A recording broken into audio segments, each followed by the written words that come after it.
WASU kuweza kujadili swala zima la mgomo wa wahadhiri nchini. Tusikize. Thank you, Chair. Good morning, everyone. Rebecca Tonkei, MP Narok County, and a member of this committee. Member for Kasipul. Good morning. My name is Eve Obara, Member of Parliament for Kabondo, Kasipul constituency. Thank you. Thank you. Yes, there is a point of order raised by Honorable Jim. Chairman, usually parliamentary practice.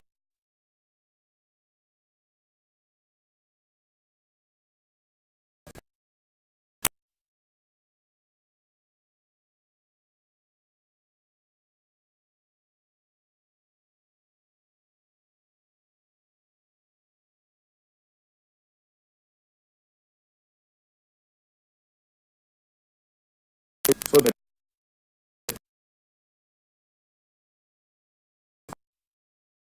fact is not become a parliamentary.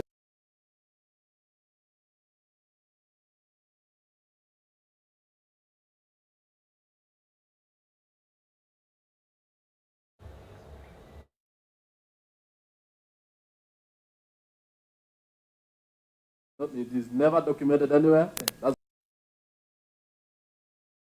you know. Get it? So we are just doing that for parliamentary record. Yes. Member for point of order. Yes. Now, before withdrawal is put on record, whether out of order on the authority. Whether out of order. Yes. Out of order. The member has withdrawn permission. So we have to ensure the billion figure, the global figure will first of all Naam, hitilafu kidogo za kimitambo, tutarejea pale bungeni tuweze kusikiza kamati hiyo inasemaje na vile vile upande wa WASU unasemaje kuhusiana tu na mgomo wa wahadhiri nchini. Kumbuka kwamba mtazamaji, katika chuo kikuu cha Moi, mwenzangu Milia pia tutakuwa tunazungumzia hilo, ikizingatiwa kwamba tayari chuo hicho kinakisiwa kwamba huenda kikafungwa na wanafunzi kutakiwa kuenda kusomea katika shule nyingine. Ni mazungumzo tu kuhusiana na elimu za vyuo vikuu, kwani wanafunzi wengi wataweza kuathirika humu nchini, ikizingatiwa ni masomo ya vyuo vikuu ambavyo vitaweza kuathirika, na vile vile mgomo huu wa wahadhiri nchini ukiweza tu kuona kwamba shule nyingi zinaathirika pakubwa. Milia, sijui maoni yako ni gani kuhusiana na hilo? Robin, kitupia tu jicho jinsi hali ilivyokuwa katika vyuo vingi hapa nchini na migomo ambayo imeshuhudia kutoka tu muhula huu wa tatu ambao wamerejea ikiwa tu ni madarasani kupata tu angalau masomo. Wengi walioathirika pakubwa wakiwa wale waliojiunga na kidato cha kwanza hawajasoma. Maana ukiangazia tu mwezi wa kwanza pale alivyoingia madarasani, mgomo wa kwanza ukaanza kunukia, kukakuwa tu na vuta ni kuvute kuhusiana na mfumo mpya wa ufadhili wa elimu ya juu ambao uliona wanafunzi wengi wakiwa nje ya madarasa. Na baada ya hapo pale tu suluhu ilipopatikana ya kutengeza ikiwa tu ni jopo litakaloangazia tu kuhusiana na mustakabali wa mfumo huu mpya, kilichofuata baadaye ukawa ni mgomo wa wahadhiri. Ukachukua takriban mwezi mmoja hivi na nusu, alafu wakaingia tu na mazungumzo na serikali, alafu kukapatikana ikiwa tu ni mwelekeo wa kuweka ikiwa tu ni saini mkataba wa maelewano. Lakini tena wapo barabarani na mgomo tena umerejea. Sasa hali si hali, hakuja kuwa na masomo. Ukiangalia chuo cha Moi kimeandamwa tu na mengi zaidi, ikiwa ni usimamizi mbaya, mgomo wa wahadhiri, mgomo wa wanafunzi kuhusiana na ufadhili wa elimu ya juu.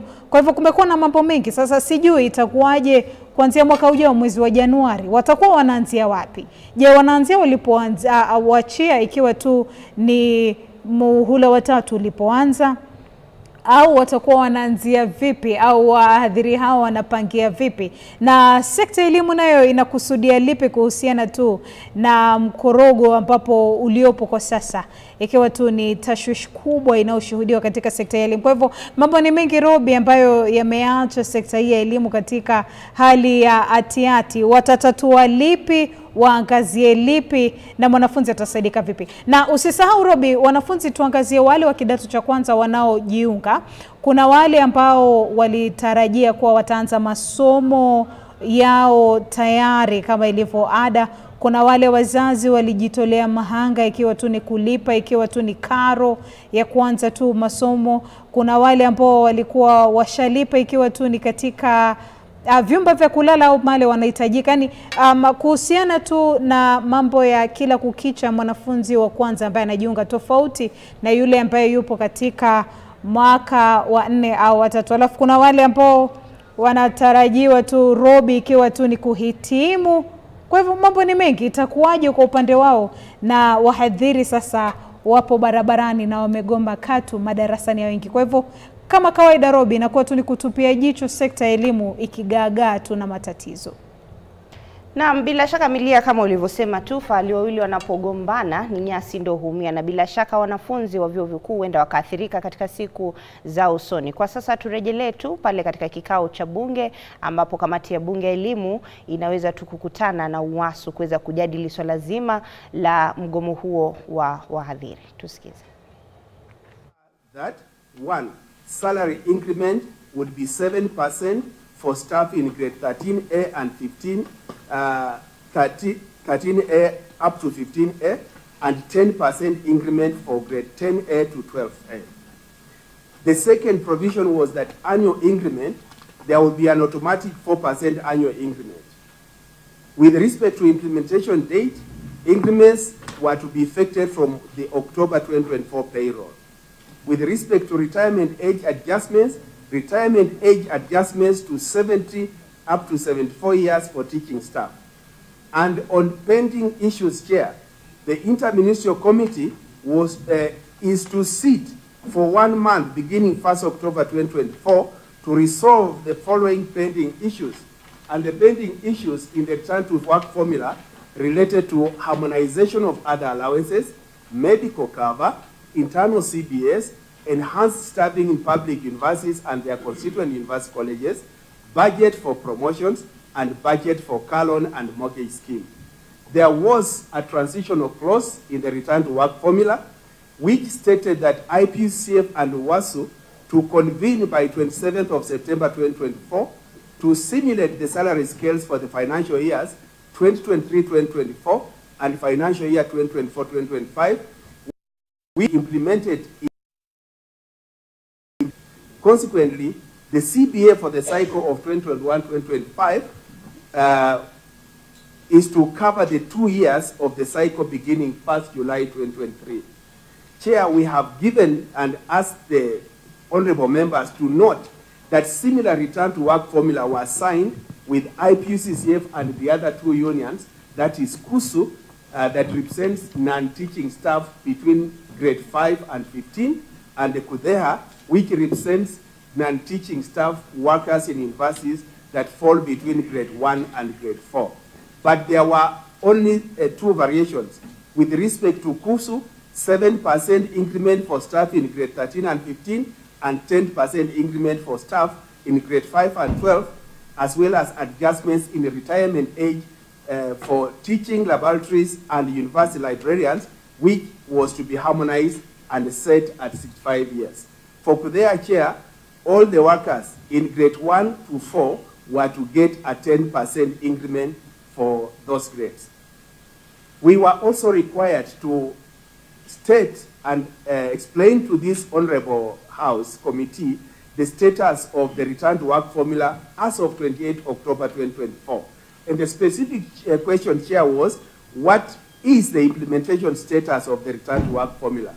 To this question, honorable members, I wish and IPUCF wishes to state that it is noteworthy that the industrial action that was called by the 3 unions was called off upon signing the return to work formula on 26 September 2024. And subsequently, the staff of the 2 unions of UWASU and KUSU resumed work, whereas KUDEHA workers continued working because KUDEHA had given a notice of a strike, but when they received the court injunction, they never proceeded on the strike.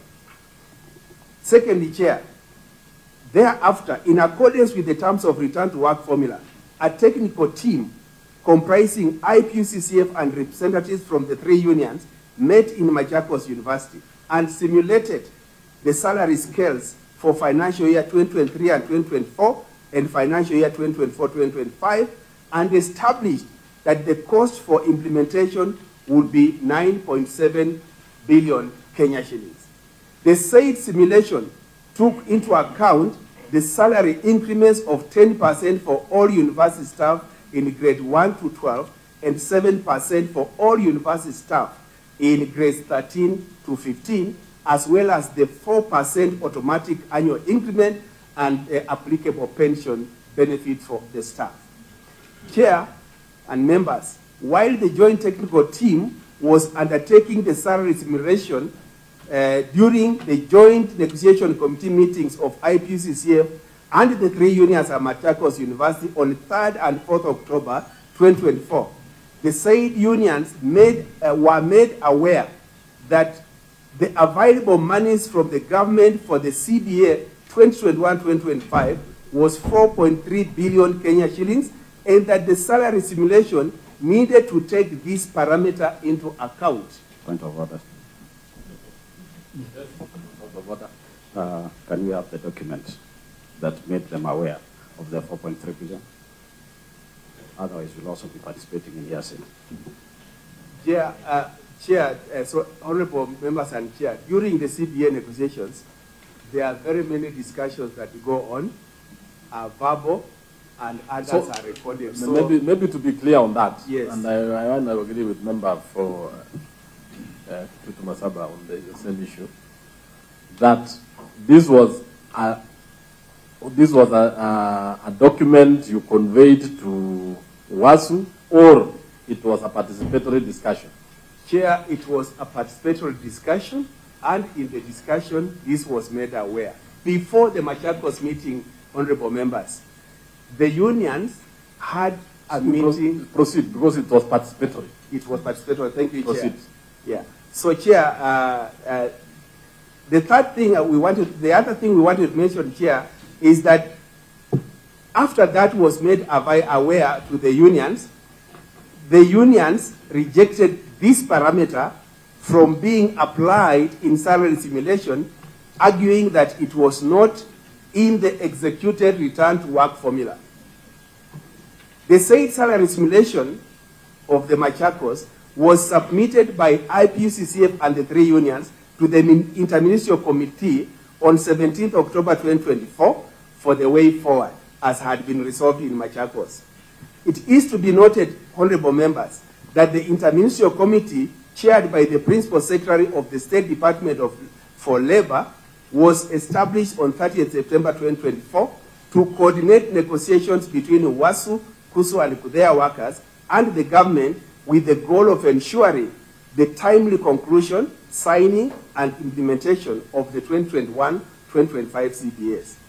During the Interministerial Committee meetings, the government noted that the salary simulation of 9.7 billion was beyond the budgetary allocation of 4.3 billion for the implementation of the entire CBA of 2021-2025. Further, the government pointed out that the Kenya shillings 4.3 billion was as a result of wide consultations within government, including the Ministry of Education and the National Treasury and Economic Planning, and was an improvement of an earlier allocation of 1.6 billion. And Chair, this is what was reported, and it was being reported to the unions at the Interministerial Committee by the PS, State Department of Higher Education and Research, and the CS, Ministry of Education, in the presence of the CS, Ministry of Labor, and the PS, State Department of Labor.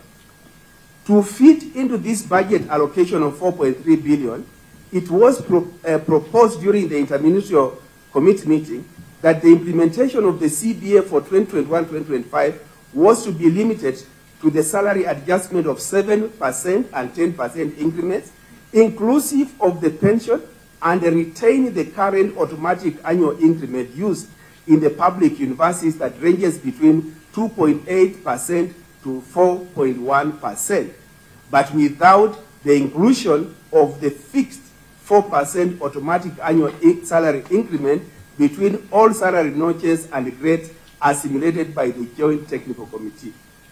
And members, on the part of 4%, the contention is the union and in the return to work formula was to be applied at 4% from notch 1 to notch 12. University salaries moved from notch 1 to notch 12.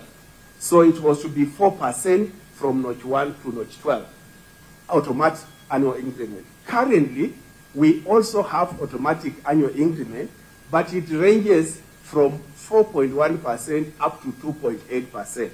But in the return to work formula, as insisted, it was now to be 4% for all the notches and for all the grades, just a clarification.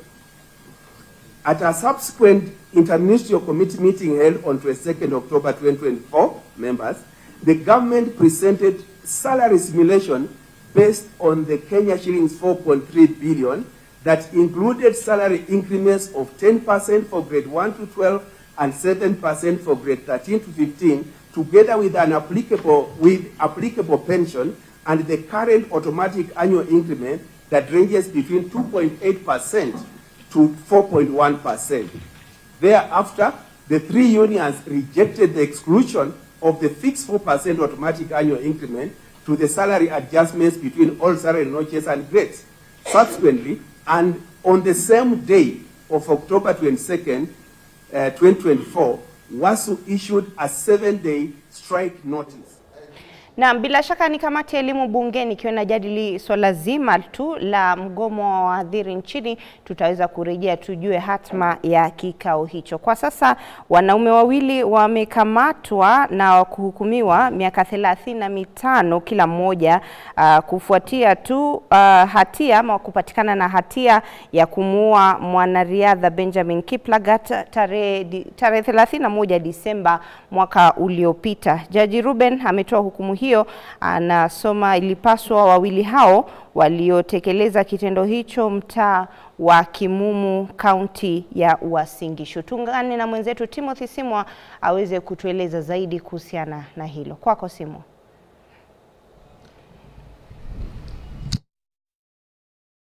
Kama ulivyosema ni kwamba hii leo katika mahakama kuu ya Eldoret, Jaji Ruben Nyakundi ameweza kuwapata na hatia, ama mahakama imeweza kuwapata na hatia wanaume wawili waliohusika katika mauaji ya mwanariadha Benjamin Kiplagat tarehe 31 Disemba mwaka uliopita, mwaka 2023 katika mtaa wa Kimumu, tukio ambalo liliwaacha vinywazi wengi wa wakazi wa Eldoret na hasa wale ambao walikuwa wanariadha waliokuwa wakikimbia na mwanariadha huyo. Labda kwa kiduchu tu kwa faida ya mtazamaji wetu Robin, kwamba Benjamin Kiplagat alikuwa ni Mkenya, ni mzaliwa wa kaunti ya Elgeyo Marakwet, lakini alikuwa alikimbilia taifa jirani la Uganda na jenga mali zake katika mji ama katika jiji la Eldoret alipokumbana na mauti yake. Na siku ya mauti yake, kwa mujibu wa picha za CCTV au kamera za CCTV zilizonasa matukio hayo, wawili hao David Ekai na Peter Ushuru walinaswa katika kamera wakilivamia gari alimokuwa ndani marehemu Kiplagat kabla ya kumdunga visu mara mbili, kwa mujibu wa ushahidi ulioweza kutolewa mbele ya mahakama. Kisu kimoja kimdunga eneo la moyo kwenye kifua chake, na akaweza kumdunga kisu kingine maeneo ya shingoni, kwa hivyo na kumwacha ikiwa hoi kabla yake baadaye kuweza kupoteza maisha yake. Kilichopelekea Jaji Ruben Nyakundi kufikia uamuzi huu Robin, kwamba baadhi ya mashahidi na uchunguzi kama ulivyofanywa na idara ya DCI ulionyesha kwamba hamna chochote walichokichukua kutoka kwa marehemu, licha ya kwamba alikuwa na simu mbili za rununu za mkono, alikuwa na kiasi fulani cha pesa katika mfuko wake, lakini wawili hao kuweza kuchukua chochote kutoka kwake, na hilo basi likaacha mahakama na uamuzi kwamba walinuia kuchukua maisha ya marehemu. Hapo jana mamake marehemu alifika mbele ya mahakama hii kuweza kuelezea tu anachotaka mahakama hii kufanya, na Robin kueleza kwamba kilikuwa ni kipindi kigumu hata kwa waandishi wa habari, kwa sababu mamake ambaye ni mkongwe kidogo aliweza kuangua kilio mbele ya Jaji Ruben Nyakundi,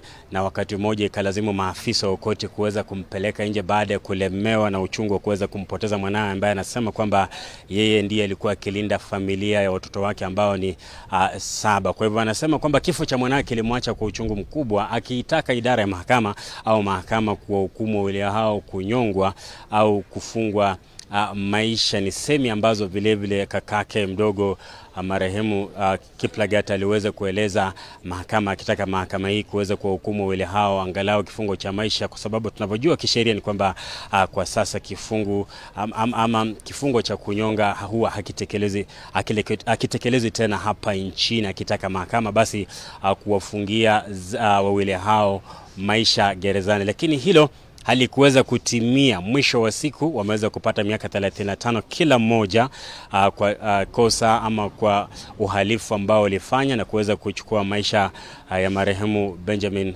Kiplagat kama nilivyosema tarehe 31 mwaka 2023. Ni kesi ambayo imeweza kutamatika katika kipindi cha miezi 11. Kikawaida kesi kama hizi Robi nipeleka kwa kesi ya pili ambayo hii leo vile vile imekuwa ikifanyika mbele ya Jaji Robert Wananda. Ni kesi ya mwanariadha Agnes Tirop ambaye aliweza kuuawa Oktoba mwaka 2021.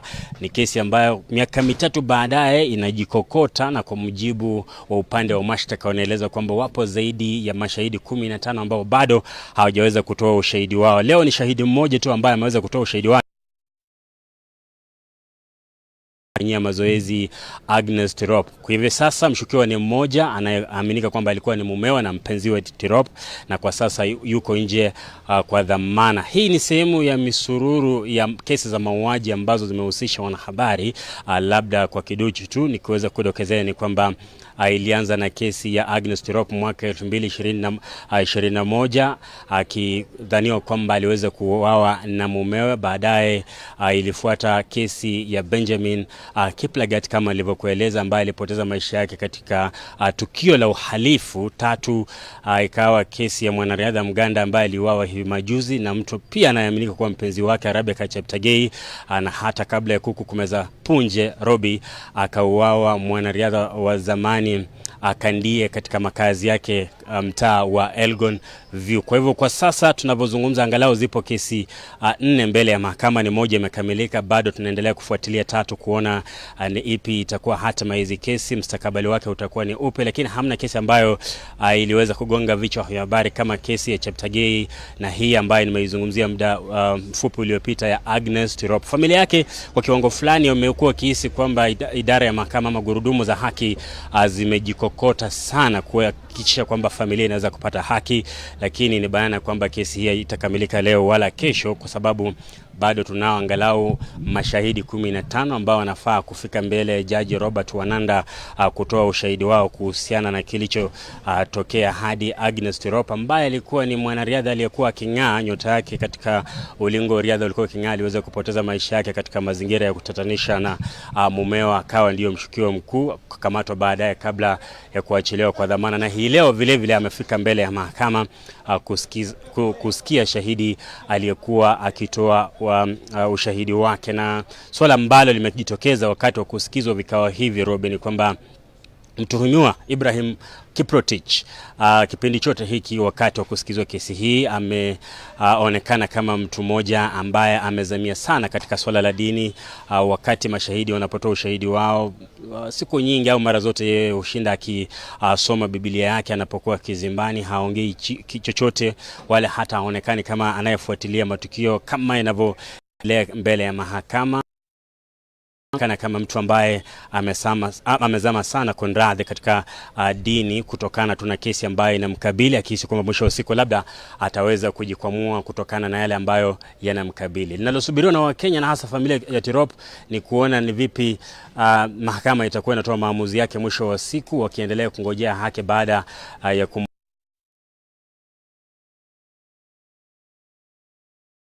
na familia yake pakubwa. Ni kesi ambazo tutakuwa tunaendelea kuzifuatilia na kuwajuza watazamaji wetu Robi kama zinavyojiri. Studio.